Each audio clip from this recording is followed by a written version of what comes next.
हे आहे म्हाडाचं बोधचिन्ह. पण हे फक्त एक चिन्ह नाही, तर आहे लाखो घरांच्या स्वप्नांची ओळख. हे बोधचिन्ह दोन प्रमुख घटकांनी बनलेले आहे. संक्षिप्त म्हाडा हे नाव आणि चित्रचिन्ह. या बोधचिन्हातील वर जाणारा बाण प्रगती आणि विकास यांचे प्रतीक आहे. हा बाण विटकरी रंगाचा असून त्याचा तळ आणि टोक म्हाडाच्या निवारा पुरवण्याच्या उद्दिष्टाची पूर्तता करतो. हिरव्या वर्तुळातील घर हे निवारा आणि पर्यावरण यांचे अतूट नाते स्पष्ट करते.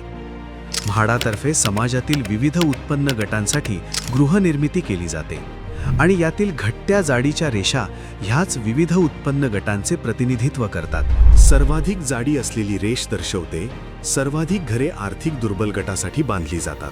त्यानंतर थोडी कमी जाडी असलेली रेष अल्प उत्पन्न गटासाठी बांधण्यात येणाऱ्या घरांचे प्रमाण दर्शवते. मध्यम जाडी असलेली रेष मध्यम उत्पन्न गटासाठी बांधण्यात येणाऱ्या घरांचे प्रमाण दर्शवते. तर अत्यंत कमी जाडी असलेली रेष उच्च उत्पन्न गटासाठी बांधण्यात येणाऱ्या घरांचे प्रमाण दर्शवते. ही बाजूची चौकट दर्शविते की म्हाडा आपल्या गृहनिर्माण प्रकल्पांचे नियोजन राष्ट्रीय गृहनिर्माण धोरणांच्या चौकटीत राहूनच करते.